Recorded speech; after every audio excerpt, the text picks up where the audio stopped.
Hello my dear student, welcome to my class account की दुनिया। Start करते हैं। अरे फॉर एजुकेशन, घबराओ नहीं। एजुकेशन सिस्टम तो वही है, बस थोड़ा सा मिर्च मसाला लगा के, तड़का लगा के आपके लिए मैंने लाया है पासिंग होने का फुल टू चांस। किसमें? अकाउंट्स में, जिससे आपको बहुत ही डर लगता है। 10 मार्क्स का, 12 मार्क्स का आपका आ जाएगा फाइनल अकाउंट, जिसका लेक्चर मैंने वीडियो डाल दिया फिर एजुकेशन में, आप जाके चेकआउट कर सकते हो। ये आ गया 10 मार्क्स का एनपीओ। अरे अब तो अकाउंट में आराम से पास हो सकते हो, और ये इतना इजी है। मैं चैलेंज देती हूँ, अगर इस लेक्चर में आपको एनपीओ नहीं आया ना, मैं अपना नाम चेंज कर दूंगी। और हाँ, मैं टास्क चैलेंज को एक्सेप्ट करती हूँ। ओके, ऐसा आएगा ही नहीं, क्योंकि आई एम द विनर। आपको इतनी इजी तरीके से बताऊंगी कि 100% आना ही आना, और अगर नहीं आया तो नाम में चेंज कर दूँ। हाँ, टेंशन मत लेना, मुझे कमेंट्स कर देना। So let's start. टाइम को ज़्यादा वेस्ट नहीं करते, स्टार्ट करते। आज का टॉपिक क्या है? एनपीओ। ये क्या है? 12th स्टैंडर्ड का सेकंड लेसन है, नॉट फॉर प्रॉफिट कंसर्न। पढ़ के समझ में आ रहा है, बिना किसी प्रॉफिट के। अरे भैया, आज तो कोई ऐसा बिजनेस बना है जो बिना प्रॉफिट के होगा? एक है ना, दिखता है कुछ और होता है कुछ, वही हम समझेंगे। चलो स्टार्ट करते। अच्छा, ये एनपीओ मतलब होता क्या है?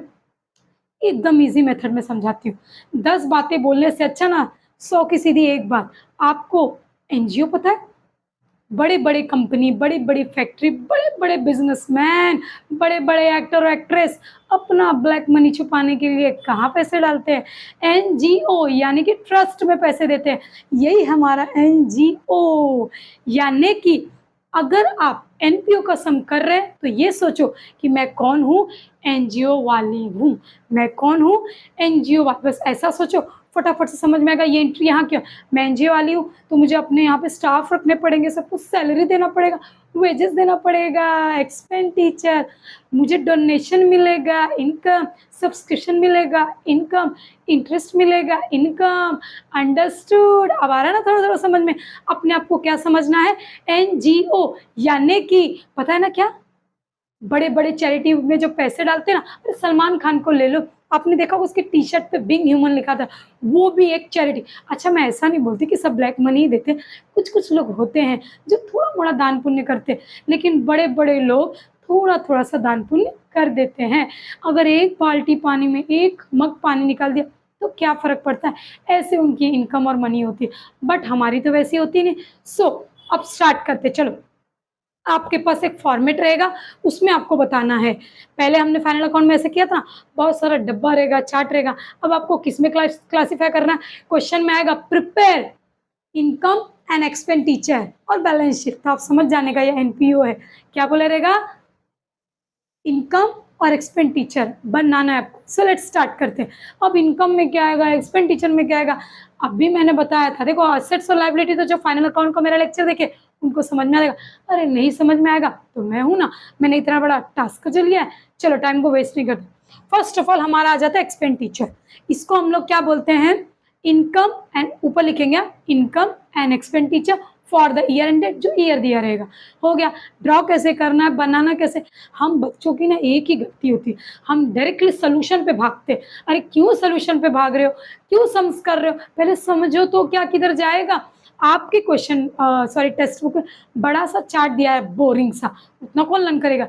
ये मेन है, इसे लर्न कर रहे हो गए पास। स्टार्ट करते हो। हम लोग को नहीं समझ में आएगा क्या करें मैम?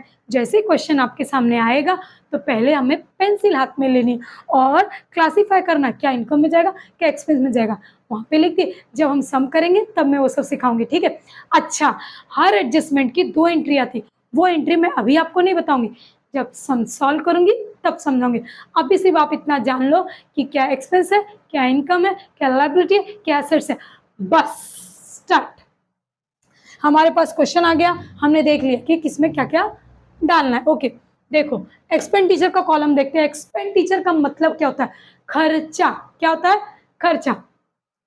देखो सैलरी, मैंने पहले ही बोला था स्टाफ मेंबर, मैं तो भाई एनजीओ वाली हूँ, स्टाफ मेंबर रखूंगी ना अंधे लूले लंगड़े बच्चों को संभालने के लिए, जो गरीब है बेचारे, जिसका कोई नहीं है, उनका कौन होता है? एनजीओ। और एनजीओ ऐसे ही नहीं चलता है, बताओ कैसे चलता है? अरे बड़े बड़े बिजनेसमैन उनकी जेब में पैसे डालते हैं तब एनजीओ चलता है। अच्छा, जितने लोग जितने पैसे देते हैं, जैसे कि गवर्नमेंट हमसे इतने पैसे लेती है, रोड बनाऊंगा, ये बनाऊंगा, क्या सारे हमसे लिए हुए पैसे वो यहाँ पे एक्सपेंस खर्च करते हैं? नहीं, थोड़े अपने जेब में भी डालते हैं। सेम ऐसे एनजीओ वाले, नाम के लिए क्या है, not for profit concern, but भाई थोड़ा मोड़ा प्रॉफिट तो उनको भी चाहिए ना, वो इतना बड़ा काम कर रहे हैं, इतना भला कर रहे हैं लोगों का, ठीक है। तो वो अपने वर्कर को सैलरी देते हैं, वेजेस आपको मैंने बताया था, वेजेस का मतलब क्या होता है, वो भी एक तरीके की सैलरी होती है। जो फैक्ट्री में काम करता है उसे कहते हैं मिलता है वेजेस, जो ऑफिस में काम करता है उसे मिलती है salary. Next, printing and stationery. अब भाई मेरा एनजीओ, वहाँ पे मुझे कुछ लगेगा ना, पट्टी पेंसिल ये वो स्टेशनरी आइटम। उसके बाद में रेंट, मैं एनजीओ चलाती हूँ, मैं जहाँ पे रहती हूँ वहाँ का मुझे भाड़ा तो भरना पड़ेगा ना, रेंट। इंटरेस्ट, मैंने किसी को पैसे वगैरह दिए होंगे, वहाँ से मुझे इंटरेस्ट आ रहा है, ये सारा मेरा क्या हो गया, सॉरी, ये मुझे भरना पड़ा ना इंटरेस्ट, तो ये क्या हो गया मेरा खर्चा। जो भी मेरा क्या हो जाता है खर्चा, वो कहाँ पे आ जाता है आपका एक्सपेंडिचर। का मतलब क्या हो गया बेटा, एक्सपेंस। क्या होता है, एक्सपेंडिचर का मतलब होता है एक्सपेंस, जितने मेरे खर्चे हैं। इंटरेस्ट, मैं इंटरेस्ट भर रही हूँ किसी से पैसे लिए। कन्वेंस मतलब क्या होता है बच्चों, कन्वेंस मतलब होता है चाय पानी। चाय पानी का मतलब नहीं समझे, हम किसी ऑफिस में काम करते तो हमें चाय पानी के लिए थोड़े मोड़े बॉस पैसे देते थे ना, चल भाई आज तूने ज़्यादा काम किया, ये ले जा ऐश कर, तो वो हो गया कन्वेंस। तो मैं एनजीओ वाली हूँ तो मैं भी अपने पास वर्कर रखूंगी ना, तो मेरा दिल किसी दिन खुश हो गया, उन्होंने ज़्यादा मेहनत किया तो मैंने उन्हें कन्वेंस दे दिया, ले दे के हुआ ना मेरा खर्चा। Conveyance. Rate and taxes, government को टैक्स तो भरना पड़ेगा। ऑडिट फी, अरे भैया हम इतना बड़ा एनजीओ चला रहे हो, मेरे पास कोई सीए तो होगा ना, तो सीए चार्ज तो करेगा ना, वो हो गया ऑडिट फीस, यानी कि किसी सीए को मैं पैसे चार्ज करूंगी, ले दे के हो गया मेरा expense. Telephone bill, repair and maintenance, मेरी कोई टूल्स मशीन लाइट पंखा कुछ खराब हो गया होगा, वो रिपेयर करवाना पड़ा, ये भी हो गया मेरा खर्चा। Loss on sale of assets, मेरा कोई असेट्स था 5,000 का मैंने खरीद के लाया था, पानी में भीग गया 1 साल बाद, अब क्या करूँ, उसकी वारंटी भी खत्म हो गई, मुझे उसको बेचना पड़ेगा, तो 5,000 में कोई लेगा नहीं, लेगा, ले दे के 2-2,500 में लेगा, तो 2,500 क्या हो गए हमारे, loss on sale of assets. Okay, तो ये भी कहाँ जाएगा, एक्सपेंस में, खर्चा हुआ ना बच्चों। नेक्स्ट देखो, अब आते हैं इनकम। अब एक चीज याद रखना बच्चों, जब भी हमारा कोई खर्चा होगा, आंख बंद करके एक्सपेंडिचर में, और जब भी कहीं पे क्वेश्चन में रिसीव्ड आइटम मिलेगा, कौन सा आइटम, रिसीव्ड आइटम, तो कहाँ लिख देना है, आंख बंद करके इनकम में रिसीव्ड यानी कि आना। अब भैया खर्चे की बात तो हो गई, अब चलो करते हैं एनजीओ वाले को मिलेगा कहाँ से भाई, माल नहीं मिलेगा तो खर्च कैसे करेगा और बचाएगा कैसे। सबसे पहला आता सब्सक्रिप्शन, इसके बारे में मैं जब सम सॉल्व कराऊंगी तब आपको पूरा डिटेल दूंगी, ये भी एक तरीके का हमारा इनकम होता है। सब्सक्रिप्शन, रेंट रिसीव्ड, देखो आ गया ना, received all received item, income में क्या आएगा, all received item.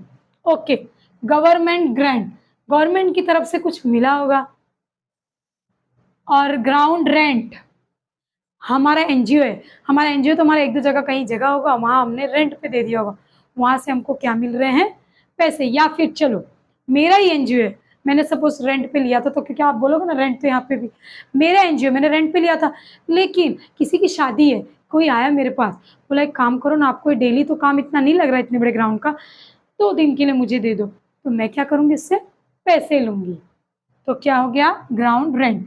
Interest received, चुपचाप से रिसीव्ड आइटम इनकम में ही डालना है, ज़्यादा दिमाग चलाने, जहाँ चलाना है वहाँ चलाओ। एडमिशन फीस, एनजीओ में कभी कभी कुछ बच्चे या कुछ बुजुर्ग लोग ऐसे आते हैं जिनके घर वाले सोचते भैया थोड़ा पैसा ही ले लो लेकिन बला टले, समझ में आ गया, तो थोड़े मोड़े पैसे भी दे दे। मेरी बातों को दिल पे बिल्कुल भी मत लेना, बस हंसी मजाक में मैं इसलिए पढ़ा रही हूँ, सीरियस मत होना ताकि समझ में आ जाए, नहीं तो आप डबल मीनिंग सोचने लगोगे बातों को, ठीक है। एडमिशन फीस, डोनेशन, जो कौन देता है, सलमान खान बिंग ह्यूमन में, और भी बहुत सारे लोग हैं जो चैरिटी और डोनेशन देते हैं, चैरिटी पता है ना, वो भी हो गया डोनेशन, तो ये हमारा क्या हो गया, income. Profit on sale of assets, मैंने किसी एसेट्स को बेचा और मुझे उसके बदले में प्रॉफिट हुआ, अरे हो गया ना इनकम, प्रॉफिट हुआ, तो यानी कि जो भी हमें इनकम होगा वो इनकम साइड में, रिसीव्ड हुआ इनकम साइड जो चला गया, खर्चा हो रहा है, पगार देना पड़ रहा है, सीए को देना पड़ रहा है, ऑडिट फीस देना पड़ रहा है, printing and stationery tools equipment repairment कराना पड़ रहा है, तो ये सब हमारा हो जाएगा एक्सपेंडिचर। चलो अब हम लोग आते हैं अपने लायबिलिटी और एसेट्स पे। इसे क्या कहते हैं? Balance sheet. क्या कहते हैं? Balance sheet. बच्चों मैंने पहले ही बोला है, इन सारे जो एडजस्टमेंट होते हैं ना नीचे दिए होते हैं, उन सबके दो दो इफेक्ट्स आते हैं, बट आप अच्छे से समझना, जब मैं सम सॉल्व कराऊंगी तो वो भी कराऊंगी। और हाँ, मुझे आपके कमेंट्स का वेट रहेगा। अगर आप लोग कमेंट्स करोगे तो मुझे बहुत हैप्पी फील होगा और मैं जल्दी से एक्सरसाइज सॉल्व कराने का कोशिश करूंगी। अब आ जाते हैं हमारे लायबिलिटी पे। लायबिलिटी यानी कि फंड और कर्जा। लायबिलिटी यानी कि सिर पे कर्जा, जो पढ़ने के बाद ऐसा फील हो कि सामने वाला कर्जे में है, वो हो गया हमारा liability. Fund, mostly funds word ज्यादा आते हैं। ओके, कौन से वर्ड? फंड, फंड, फंड आ गया ना। अच्छा, क्रेडिटर मतलब क्या होता है? अरे कर्जदार भैया, यहाँ पे क्रेडिटर, यहाँ पे डेटर। अंडरस्टूड? देखो आ गया लोन। ये भी मुझे टेंशन, जो भी चीज हमारे सर पे टेंशन होगी, जो हमें भरना होगा, वो हो गया लायबिलिटी। और एक चीज था sundry creditor, capital fund, bank. ओहो, बैंक ओवरड्राफ्ट। बैंक ओवरड्राफ्ट मैंने डीपली फाइनल अकाउंट वाले लेक्चर में समझाया है। जो चाहते हैं कि अच्छे से समझना वो जाए और चेकआउट कर लेते हैं। अदर्स लोन, लाइफ मेंबरशिप, ये हमेशा कैपिटल के साथ इसका झोल झाल होता है। लाइफ मेंबरशिप का झोल झाल किसके साथ होता है? कैपिटल के साथ। जब हम लोग सम करेंगे तब हम लोग स्टार्ट करेंगे। अब आते हैं मेरे फेवरेट पॉइंट पे, जो है एसेट्स। देखो इसमें एसेट्स में क्या क्या है बच्चों? Cash in hand, cash and bank, ले दे के हमारे हाथ में, हमारे जेब में या हमारे बैंक में।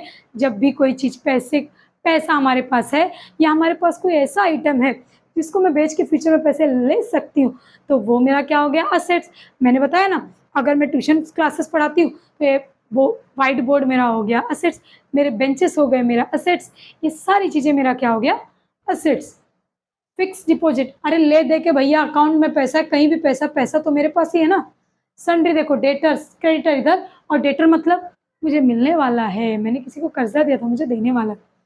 फिर लैंड एंड बिल्डिंग, जगह। इक्विपमेंट मतलब देखो जो बड़े बड़े इलेक्ट्रिशियंस होते हैं वो लोग किससे काम करते हैं? हाथ से नहीं, वो बिना मशीन के काम नहीं कर सकते, वो देख लो।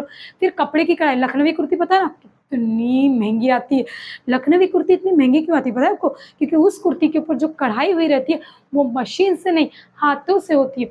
और जो मशीन से होती है, हाई फाई मशीन से, वो बहुत ही महंगी पड़ती है।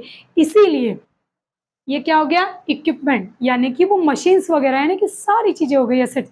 उससे बेच के भी फ्यूचर में पैसा मिलेगा, और मैं नहीं बेच रही फिर भी उससे मेरी इनकम चल रही, मेरे कपड़े बुन रहे और मार्केट में जाके सेल हो रहा है और मुझे बिजनेस अच्छा हो रहा है। मोटर व्हीकल्स, वही चीज, सारे equipment. Stock of drug, drug मतलब ये ड्रग नहीं है, दवाई वाला ड्रग। ये कौन सा ड्रग है? दवाई।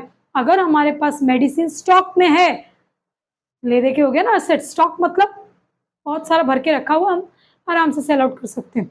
उसके बाद हो गया स्टॉक ऑफ स्पोर्ट्स मटेरियल, यानी कि चलो एक फटाक से रिकैप ले लेते हैं। Okay okay, 1 2 3 start. एनपीओ मतलब क्या होता है? नॉट फॉर प्रॉफिट कंसर्न, यानी कि इसके नाम से ही हमें लग रहा है ये प्रॉफिट के उद्देश्य से। देखो जो एनजीओ वाले होते हैं वो प्रॉफिट के उद्देश्य से नहीं कमाते हैं, मतलब ये काम करते हैं, बट ले देखिए थोड़ा मोड़ा तो उनको भी मिलना चाहिए, उनके भी बाल बच्चे, उनकी भी घर गृहस्थी। इसलिए वो लोग, अगर आप लोग सब में ये सोचोगे कि मैं क्या हूँ, एनजीओ वाली हूँ, तो आपको 100% ये पूरा समझ में आ जाएगा। देखो सबसे फर्स्ट ऑफ ऑल आते हैं अपने एक्सपेंडिचर पे। एक्सपेंडिचर अकाउंट में क्या क्या आएगा बताओ? जो भी हमारा खर्चा है, जो भी हमारा एक्सपेंस है, X Y Z, all expenses वहाँ कहाँ रहता था? फाइनल अकाउंट में, पीएनएल में। तो ये कहाँ आ जाएगा? एक्सपेंडिचर में। ये सारी चीजें हमारी कहाँ जाएगी? एक्सपेंडिचर में। कन्वेंस मतलब खर्चा पानी। नेक्स्ट आता है इनकम, जो भी आइटम रिसीव्ड लिखा रहेगा उसके आगे आंख बंद करके लिख देने का, वो इनकम है। नेक्स्ट आते हैं लायबिलिटी पे, यानी कि जो चीज से लग रहा है दिमाग पे बहुत कर्जा भैया, मुझे भरना है, क्या करूं? जैसे कि कैपिटल फंड और bank overdraft facility, bills payable and बहुत सारी चीजें ऐसी है ना।